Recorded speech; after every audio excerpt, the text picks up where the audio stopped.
Hello fellow YouTubers, ZeldaFan01 here, and welcome to The Legend of Zelda Link's Awakening DX Part 2. In the last episode, we were washed ashore in a mysterious island known as Koholint Island.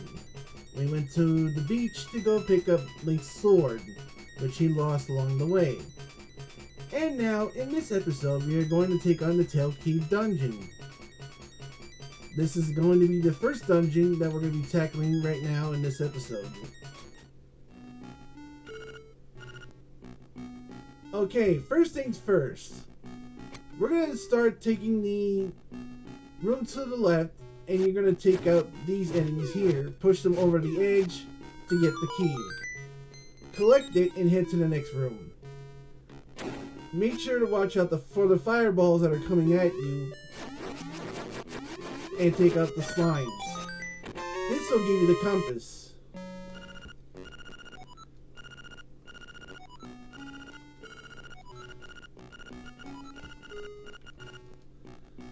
Okay, proceed to head back to the same room in the beginning where you came back last. And then head upward. Take out the enemies here and push the other enemy down to the floor. And then stomp on this lever here. Not the lever, but the button. And you get another key. Oops, that was my fault. I should have not done that. Okay, proceed to the room on the left. And make sure to take out the keys.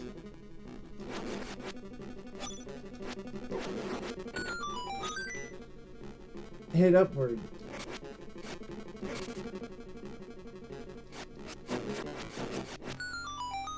Defeat the enemies here and you will get 20 rupees. I must reiterate, there is a way that you can actually get access to this room over here, but you need bombs. But we can't get to them yet. But I will tell you that inside that room contains a mysterious shell that you will need to collect later.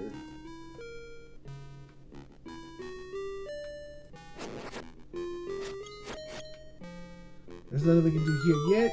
Oh, wait. Yes, there is. We have a key. Proceed upward. And avoid these enemies here.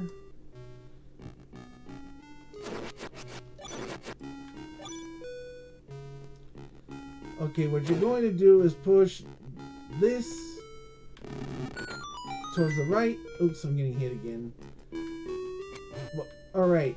In this room, you're going to flip the enemies over, because that's the only way you're going to do that. And then attack them with your sword.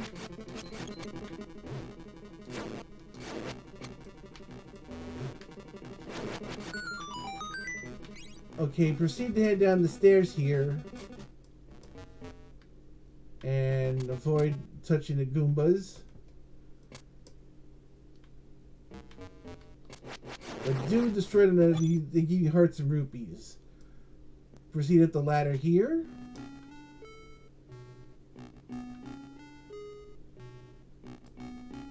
Watch out for these spike trap enemies, and you will get the Roc's Feather. It feels like your body is a lot lighter. You're going to equip this because you're going to be doing a lot of jumping with it.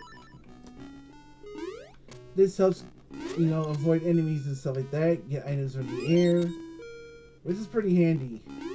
So head back down the stairs and jump over these platforms to get back to this area here. Do note that we can't get the stone beak yet and read what that owl has to say. We'll have to get that later on. Proceed to jump over there and head back to this room. Now we're going to head back over here. Make sure to avoid the Moldorm.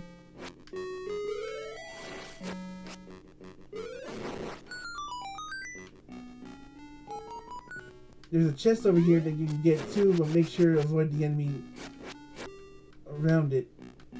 And we get another key.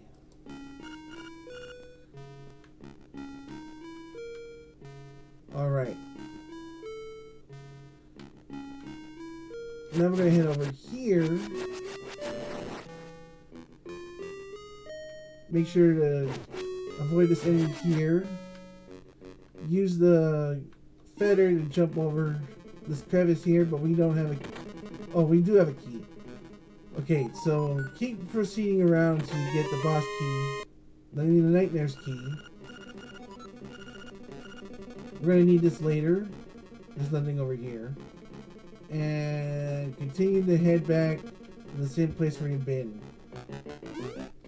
Now we're going to head downward to where that enemy is over there.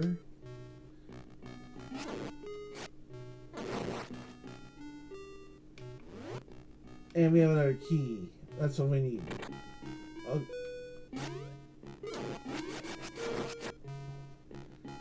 And these enemies in this room is called Three of a Kind. What you need to do is match them so they can get the stone beak.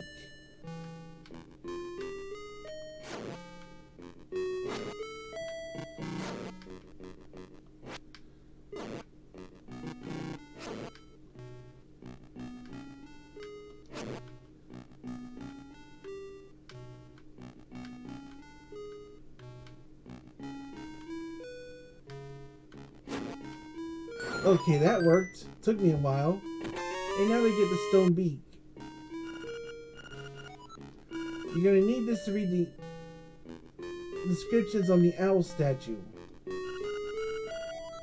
And this one says, turn aside the spine ones with a shield.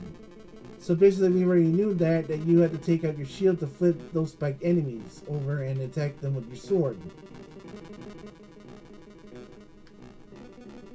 Okay then, you're going to head back over here, and this enemy is a spike roller. Be careful as this enemy makes you deal a lot of damage, and it really hurts. So keep using the feather to avoid the spikes and you'll be fine. Get the fairy, and this warp point will take you back to the beginning of the dungeon.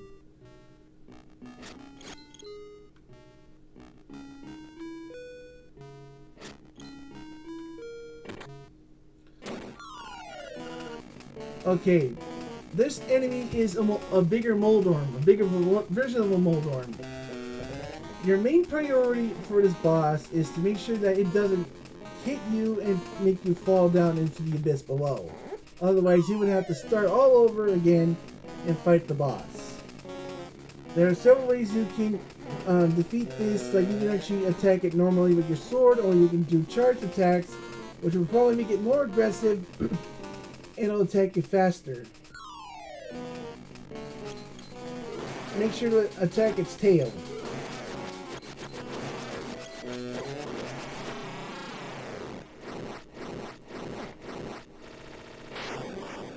Make sure you collect your heart container and then proceed to the next room.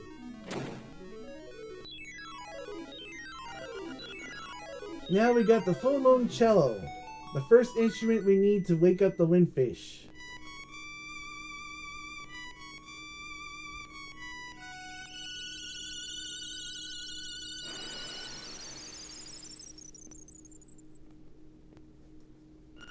Swamp, a path opens. In the blooms. Alright, now that we have completed the first dungeon, we'll end this video here. Thank you for watching. If you like more of this content, feel free to like, comment, subscribe, and hit that bell. All of your support will help me out in the long run and create more content. Thank you very much. ZeldaFan01 signing out.